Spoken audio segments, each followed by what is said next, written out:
Good morning friends and welcome for this teleconferencing session. Today we are going to have 4 sessions. Out of that, one will be devoted to the international business environment. The second would be export-import procedures and documentation. And the third would be on marketing and fourth on international marketing. Let us start with the first one, that is the topic from the international business environment, and we are going to deal with the world trade. As you must be aware that there have been several changes in the composition and market of the world trade. The manufactured commodities are playing a very dominant role in the commodity structure of the world trade. Rather, the world trade has grown much faster than that of world output and world economic growth as well. So there are several new countries, new commodities, particularly value-added commodities. They have come into the picture in the commodity composition of the world trade. And the trade is also, the behavior of trade also got quite radical change. So in order to discuss these details, today we have Professor N. Parthasarathy, former Dean from Indian Institute of Foreign Trade, New Delhi. I would like to request Professor Parthasarathy to discuss the issues related to the world trade. Thank you very much, Dr. Naval Kishore. I would like to divide my presentation in the next 45 minutes into 4 major segments. First segment is, we should discuss a little bit about why should a person like you, who is undergoing this program on international business management, whose objective is to become an entrepreneur or a business manager, know something about world trade at all.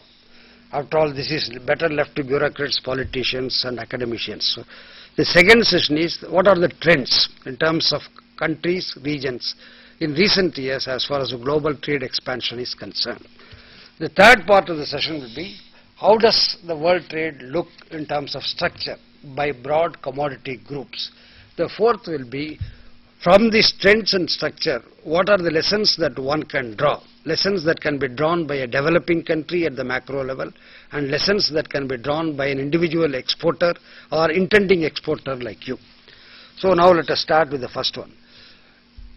This is a topic where you are not expected to do PhD or anything like that. As a person who is interested in engaging in international business, you must know about the environment in which you are expected to do the business, because the environment is one on which you have no control at all, particularly in global trade, because as you must be knowing, India is accounting for 1% share or less than 1% share in global export, about 1% share in global imports, in world imports, in terms of value, current value. So as a country, it will not be able to influence either the structure or the commodity composition, and much less it will be possible for you to influence the structure as well as composition, because you are one amongst the many exporters or one amongst the many importers, and you are an individual company. So it is better for you to understand the environment in terms of trend and structure, and to try to adjust your strategy to the trends and structure.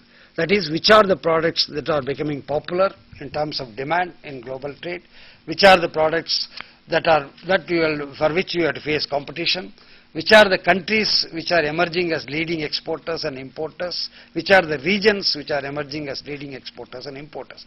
So this is, your relevance of this topic is only to that extent. You be familiar with the structure and trends so that you don't commit a mistake by selecting the wrong country or selecting the wrong product. So that is the reason. Now, when you look at the global trade, let us look at either exports or imports. By and large, we look at exports, that also at current value in terms of US dollars. Because we cannot look at volume, because volume differs from product to product. In some cases it may be kilograms, in some cases it may be dozens, in some cases it may be length in terms of volume.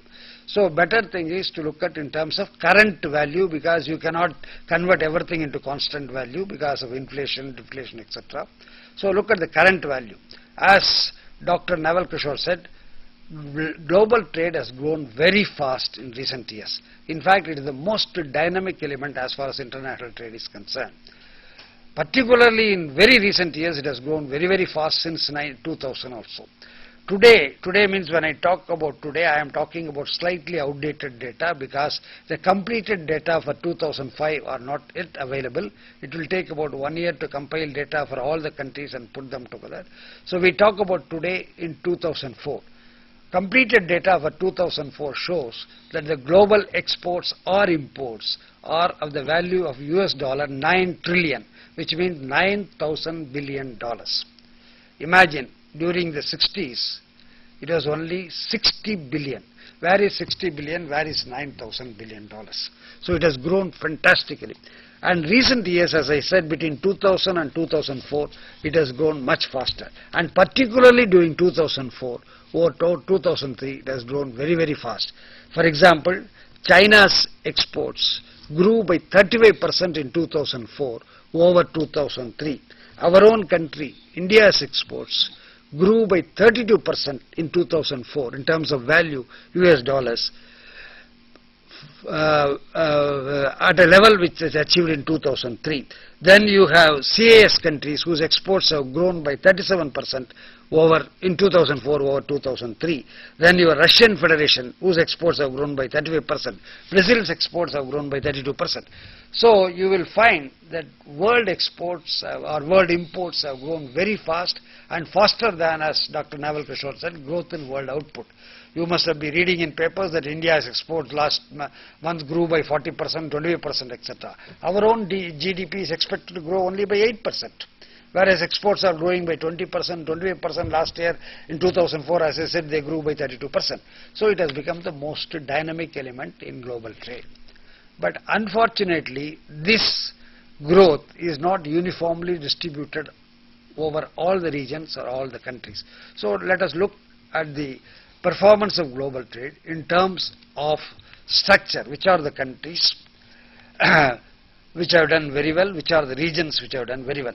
So if you look at the regions, you will find the leading region as far as the global exports is concerned. I am talking about global exports in 2004 was Europe. Europe accounted for more than 45% of global exports in terms of value. The next most important region is the region in which India lies. 27% of global exports was accounted for by Asian region, including developing like Japan, etc., and including India, 27% of it. Then comes North America, just 2 countries, that is USA and Canada, mostly USA, but is 15%. So these 3 regions, that is Europe, Asia and North America, accounted for very, very big share in global exports as far as global imports. The other regions, for example, the regions I am giving you a nomenclature like Europe, Asia, CIS, etc., which are well accepted division of the world into various regions, and which are followed by, these divisions are followed by international organizations like United Nations and World Bank, and these regions are picked up from the international trade statistics published by the World Trade Organization. So now you will find that the share of regions like Latin America, that is South and Central America, then Africa, Middle East, Asia, they are not much. They are ranging between 2.5 and 4.4 or something like that. But the most important trading regions in the world, most important exporters are Europe, Asia and North America, mainly USA. Now it is understandable that these are all, you have got highly developed countries in Asia also like Japan. You have got so-called emerging economies in Asia like China, India, etc. And then North America, you have got a giant like USA. And then in Europe, all are developed countries, or most of them are in any case developed countries like Germany. So their share in global trade is very high. But what is interesting is that between 1983 and 2004, or between 2004, what is the trend? You will notice the share of Asia has grown substantially from 19% to 27% between 1983. So if you look at the absolute share during a particular year, we have talked about Europe, Asia and North America. But if you look at the trend, in global exports, you will find Asia is emerging as a very big or significant player in global exports, from 19% to 27% between 1983 and 2004, in 20 years. And Europe's share has remained slightly, it has grown marginally from 44% to 48%. But the share of North America has declined from 17% to 15% or so. So North America is losing its importance in global trade as far as global trade share is concerned, though it still accounts for 15% share. Asia is emerging as a leading player, and Europe is slightly, I must say, it is maintaining its share, that's all. If you look at the imports also, more or less the same trend. Why? The same trend is visible, except that some marginal difference is there. Once again, Europe accounts for 48% share in global imports in 2004. Asia accounts for 24% share, and North America accounts for 22% share. Here also the trend is Asia's share has increased from 18.5 to 24%, and Europe's share has remained more or less the same, 44.2 to 44.8, and North America's share has slightly increased from 19% to 22%. So more or less the same trend, except that North America's share has slightly increased in imports, global imports, but not in global exports. And the performance of other regions like Latin America and CIS and Middle East and Africa is not something worth talking about. So what do you get from this? You get, as far as exports are concerned, who are the major players, which means who are the major competitors, because their share is very high. That is Europe and North America. Second is, as far as imports are concerned, which constitute the market. Europe constitutes a very big share, 45% in global exports, is a very big market. Your own region, Asia, is accounting for 25%, close to 25%, that also constitutes a very big share, and the share is growing. And then you have got North America, of course the rich USA and Canada are there, they account for a major share, so they constitute also a very big market in terms of the absorption capacity. Individually, if you look at it, something very interesting emerges. China has emerged as a very leading player both in imports and exports. For example, China was in 2004 was the third most important exporter in terms of share and third most important importer. Third, next only to, as far as exports are concerned, it is Germany, USA, China, Japan and France occupy the first 5 places, or occupied the first 5 places. As far imports are concerned, USA, Germany, China, France, UK and Japan. So you will notice two things. Number one is, first most important thing is, except UK, you will find the 5 most important exporters are also 5 most important importers. That is, the major exporters by and large are also the major importers, except one change in UK, which is the same share as Japan in imports. So it shows that trade, global trade or international trade is a two-way affair, two-way traffic. It's not one-way traffic. Leading exporters are also leading importers. That is one important thing we must understand. So it is not a question of total import substitution and promoting exports, or totally buying everything from outside or not doing anything at all on exports. No, it is not like that. International trade or trade is a two-way traffic. Leading exporters are also leading importers. It is a lesson to be drawn by the policy makers, because carrying import substitution beyond the limit has harmful effects, because it will affect your exports. So if you are not a leading importer, you are not a leading exporter also, or if you are not a leading exporter, you are not a leading importer. The second lesson is China is emerging as a very, very important market, as well as very, very important supplier. So which means, as far as supplier is concerned, you must worried means you must be concerned about competition from China in a number of products. As far as imports are concerned, you must be happy that it is emerging as a leading importer, because it constitutes a market for you. So China emerging as a leading exporter, insofar as they export the same type of products that compete with India, you must get a little concerned. In fact, I am not saying that you should not welcome competition. You should welcome competition, but you must be prepared to beat the competition. And as far as imports are concerned, China emerging as a very big importer or third leading importer means that it constitutes a market.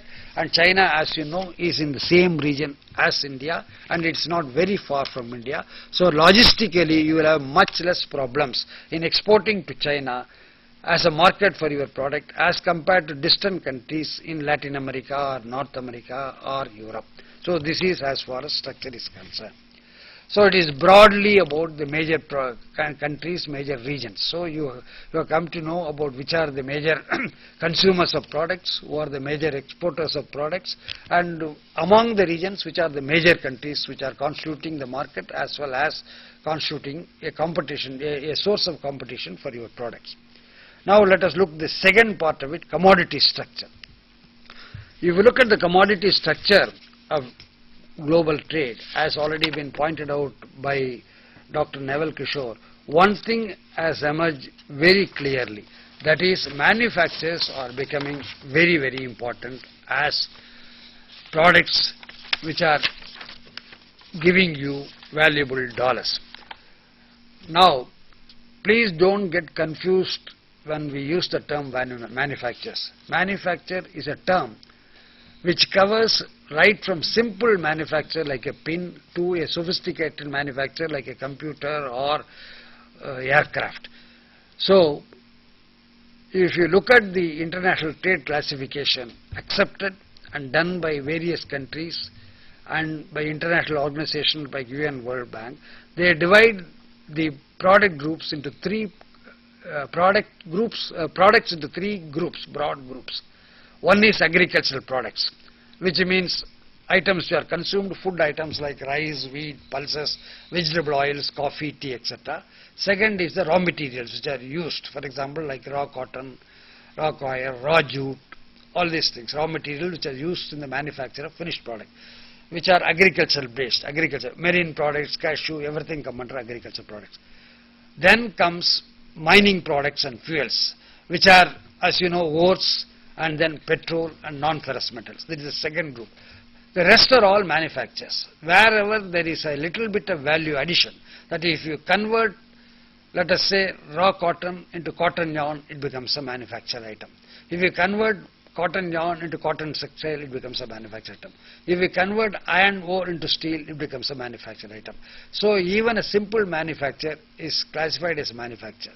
So if you look at the share of these three groups, which I said agriculture products, mining products and fuel, second group, manufacturers, the third group, you will find manufacturers account for close to 75% share in global trade.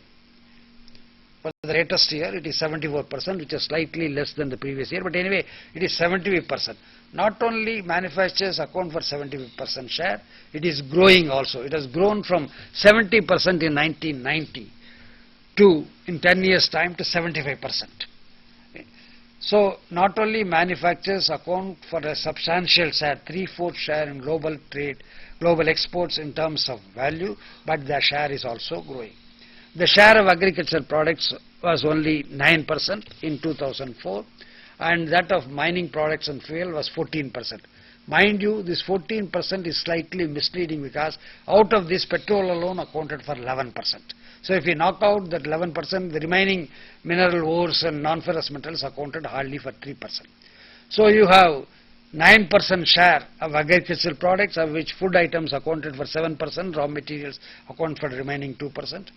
And then mining products 11% share, which account for 20%, 11 plus, mining products accounted for 14%, 14 plus 9, 23, the rest are all your manufactured items. So, manufacturers are the most dominant product group in global trade in terms of value, and they are growing. Another interesting thing in the manufacture is, if you look at into the broad groupings within subgroups within the manufacturers like iron, steel, chemicals, machinery, transport equipment, etc., you will find the higher the degree of processing, the greater is the share, and the rate of growth is also more. So if we talk of, let us say, iron and steel, you will find the share is only 3%, but if you go to transport equipment, the share is 40%. So as you proceed from a simple manufacture to more and more sophisticated manufacture, you find the share is increasing, and not only that, between 2 years you will find the growth in share is also very evident.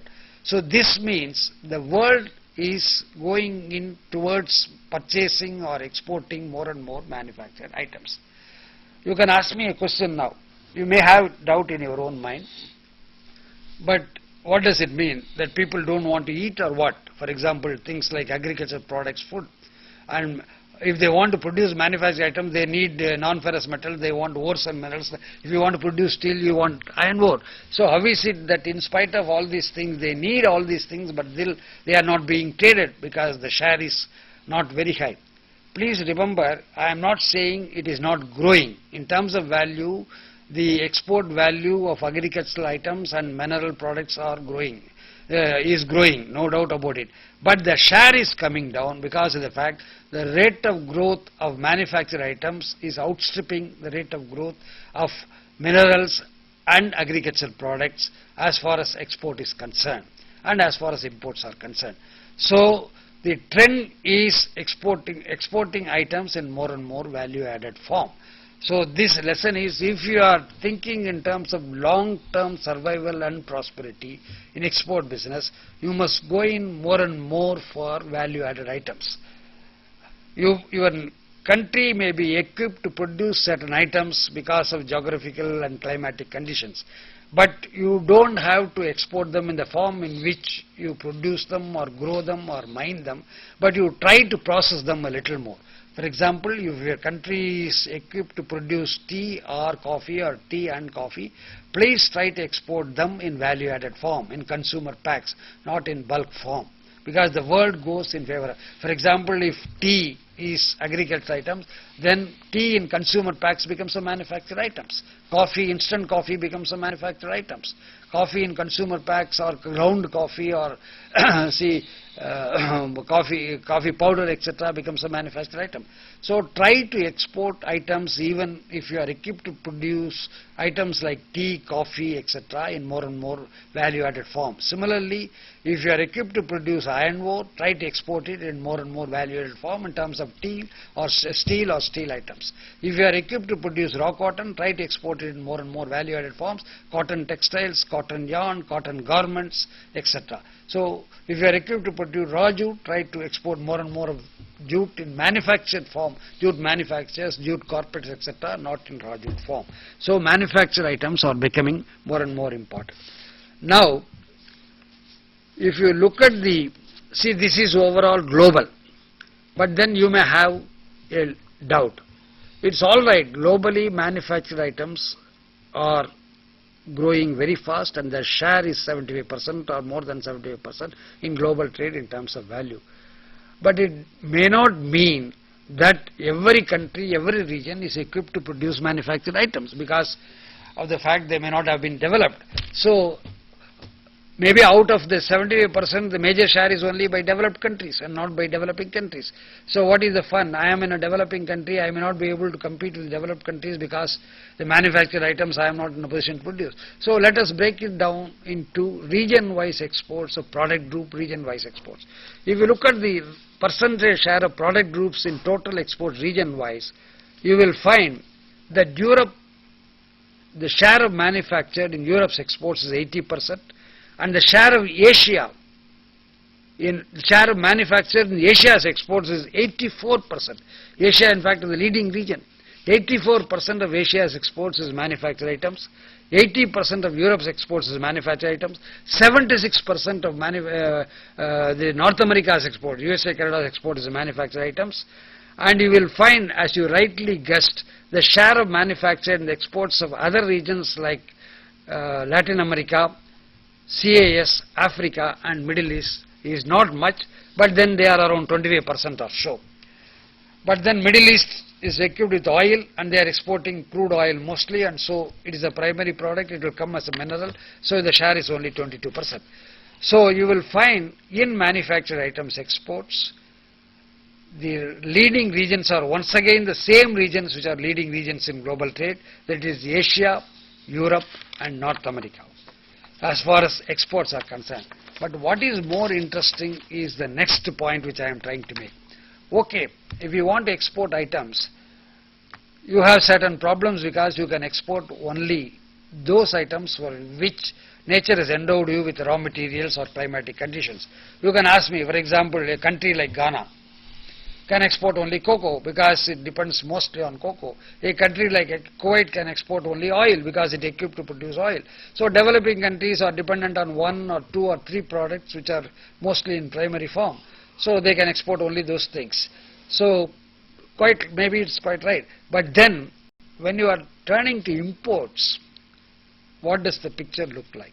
Because in imports, you have freedom to import what you want, because you don't depend on, for example, so long as you have foreign exchange, you can import whatever you want to import. You means I am talking of the government of the country concerned. The government permits the import of certain items, so it decides to import certain items. So how does the import picture look? This is where an important lesson to be drawn, because as an exporter, you are more interested in imports of the other regions, other countries, rather than exports of those regions. And you are interested in exports of your country, your region, and you are interested in imports of other countries, other regions.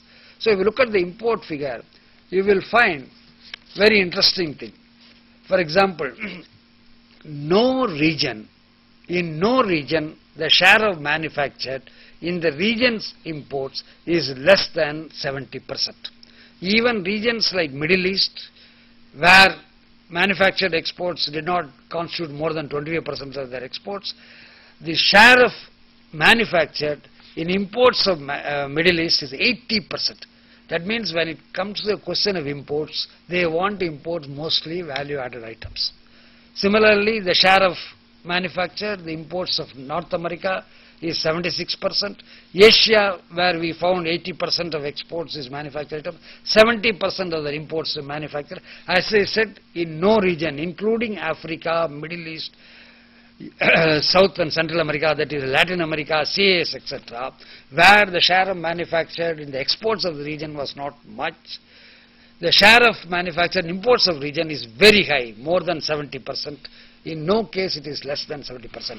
So what does it mean? It means for an exporter in India like you, if the regions and countries are interested in imports of only value-added items or items in value-added form, it is better for you, if you want to survive and prosper in business, to think in terms of export of your item in value-added form, rather than exporting it in primary form. So this is the lesson that you have to learn. That is why I said in the beginning, you have to think, you have to learn broadly about trends in structure in world trade, because you must select the right product and select the right markets, right products and right markets for export purposes, so that you can continue to survive and prosper in business. Now, the third question which requires to be answered is a question which I think perhaps is likely to pose some problem for you. It is a problem and it is an opportunity, the way you look at it. You must have heard a lot about regional groupings, inter-regional trade, etc. That is, countries belonging to the same region trading more among themselves than with the outside world. For example, you must have heard of SAFTA, South Asian Free Trade Area. That is, countries in South Asia, including India, trying to form a group where they will knock out the barriers as far as trade is concerned among the countries, so that movement of products becomes more easy among the countries, so that they trade more among the countries of the region. The best example is the European Union. The next best example is the North American Free Trade Area, where they have deliberately come together to form a regional grouping and knock out the barriers to movement of all factors of production, including commodities, so that they become self-sufficient as a region, if not as a country. Now, all this $9 trillion of global trade in terms of value, and then the regions, some regions occupying a high share in global trade, global export imports, does it mean they are trading more among the countries in the region, or they are trading in the outside world? So the next set of figures that we are going to look at relates to the share of inter-regional trade in global trade of each region. So if you look at it, you will find Europe trades to the extent of 78% only among the member countries. So now what does it mean? Europe is the single largest importer in the world, but 75% of it comes from within the region. That means though on a broad macro level Europe seems to be the market for many countries, still you must take it with a pinch of salt, because 78% of this high value of trade is among themselves, member countries, or the member countries, or if not member countries of the region, at least the countries which belong to the geographical region, even whether they are members of European Union or not, which means they leave behind 25% for countries out the region. But 25% itself may be a big chunk. Please don't be put back by this.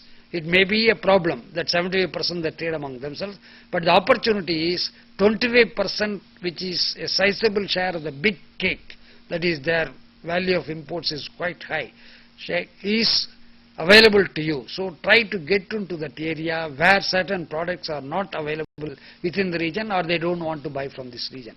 Then you will find this is where an opportunity lies. 50% of Asia's trade is within the region, which means you are in the Asian region.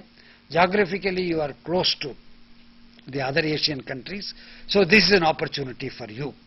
Because 50% of the trade is within the region, this is an opportunity for you. And North America, because of, as I said, North American free trade area, 56% is from within the region. So they will have to trade Mexico, Canada and USA are geographically very close, so 56% they trade among themselves. The balance 44% is available. In respect of the remaining regions, the inter-regional trade is not very high. So the lessons to be drawn is, number one, Asia, 50% is trade within the region, so you have a opportunity to trade with the other Asian countries. And Asia is also a leading importer in the world. And number two, Europe is very highly inward oriented, in the sense they are trading more among themselves to the tune of 74-75%, but still 25% is available to you. Number three, 56% of trade in North American region is among themselves, but still 44% or 45% is available to you. So you will have to select those products which are not being met by the countries belonging to the, or not sought to be met by the countries belonging to the region, and try to capture the market, or try to get into, the government's concern must try to get into an agreement with those countries so that your product or the India's products gain entry into those markets without much difficulty. So this is by and large the broad trend, structure, etc. Now one big question remains. Why is it is like that? Why certain commodities and certain countries are leading exporters and importers, and certain commodities manufacturers, for example, pay a very high share? Why is it people still want to eat, people still want raw material, why are they not importing? All these problems remain to be sorted out, because of the fact that we have very short time now. I think perhaps you have got only 10-12 minutes. I will just quickly run through that. This is because of the fact, various factors, combination of various factors. Number one is, as far as food items are concerned, you know, many countries are trying to become self-sufficient. They don't want to depend on outside world. They try to, if they are not able to produce something which is not there, they will try to produce a substitute item for them.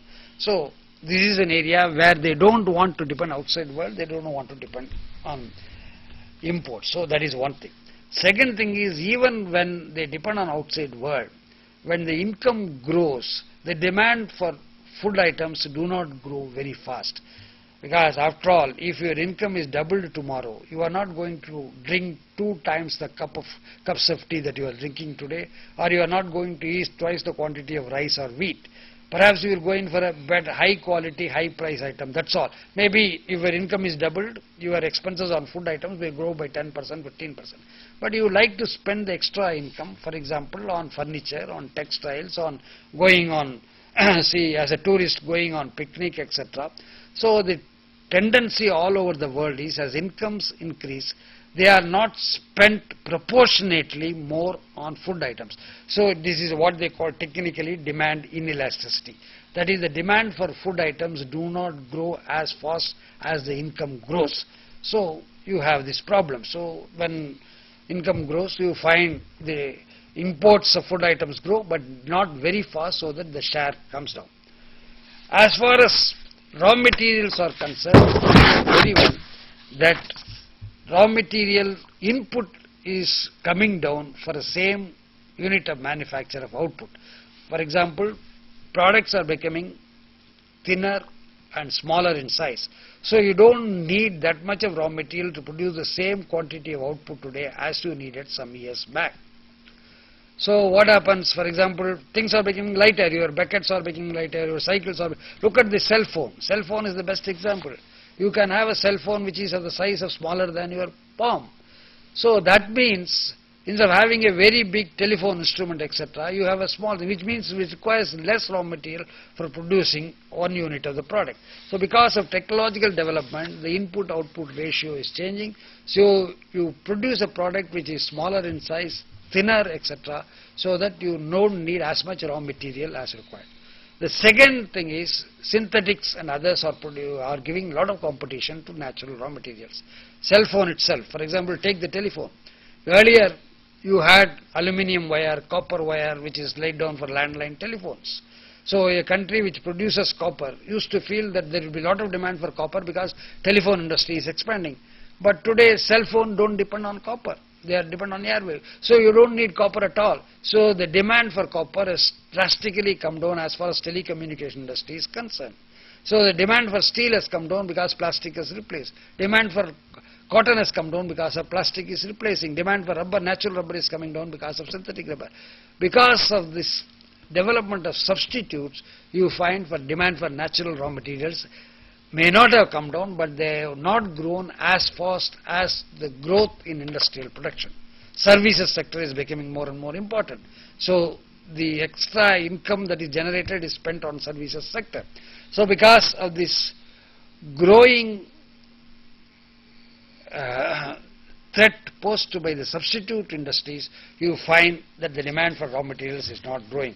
Then you have supply inelasticity. Those countries which are depending on natural raw materials find when the demand grows they are not able to supply because there is some, say, monsoon fails or there is a threat by pest, etc. Supposing suddenly there is a demand for more sugar, you can't produce sugar and then supply it. So you find that supply side also there are constraints, so you are not able to match the sudden increase in demand. So because of all these things, you find when the demand increases, supply has problems. When the supply increases, demand side problems are there because, and then you can't store them beyond a certain limit, natural products, because of the, problems faced in storage, because they deteriorate in quality, etc.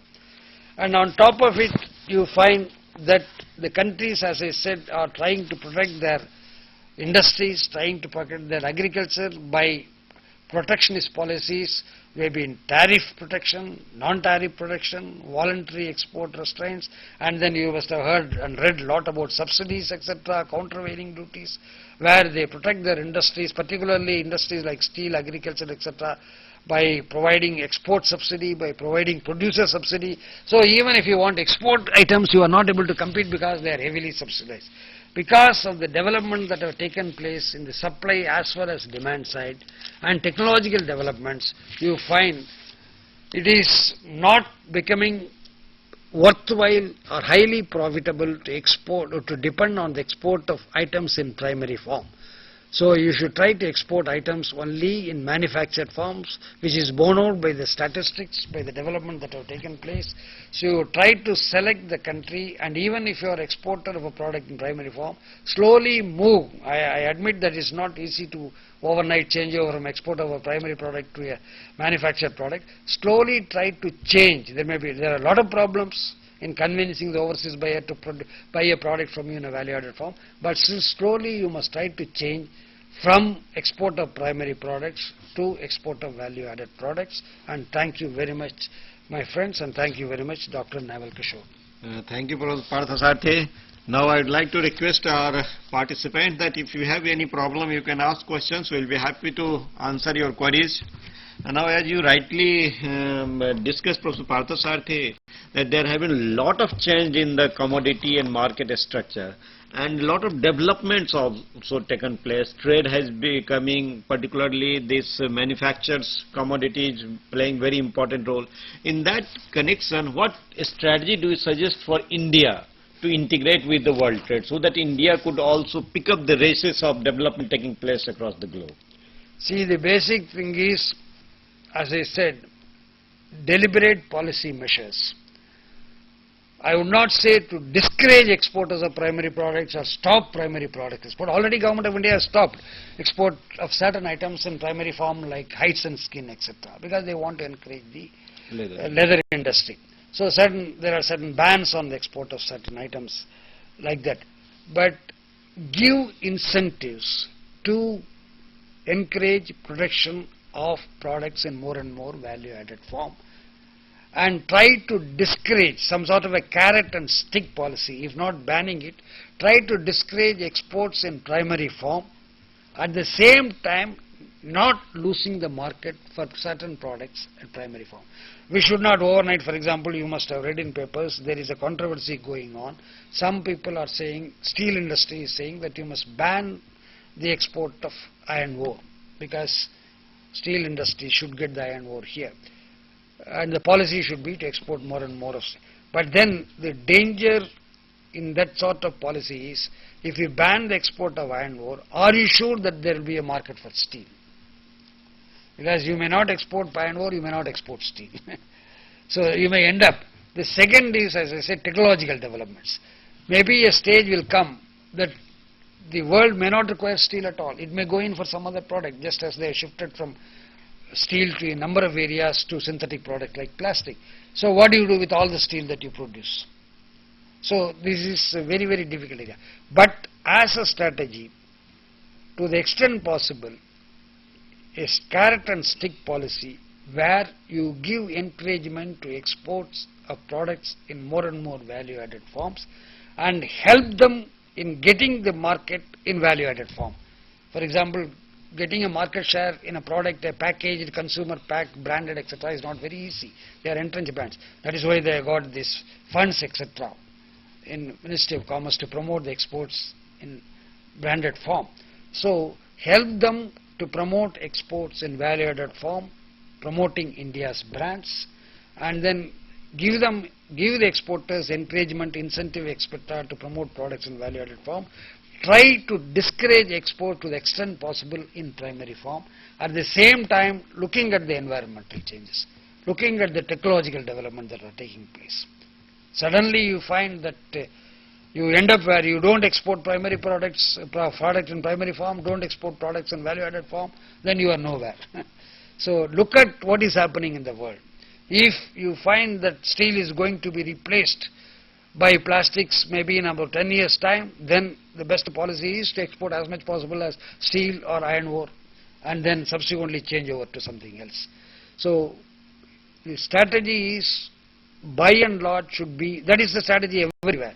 By and large, the strategy should be to follow a carrot and stick policy of giving encouragement to producers and exporters of value-added items, and trying to the extent possible to reduce the dependence of the Indian industry on the production and export of, I will not use the word discouragement, trying to reduce the dependence of Indian exporters and producers on the production and exports of products in primary form. Incidentally, this is some information, because you asked the question. In India's export trade, 75% of exports in this value-added form. So you don't have to bother much.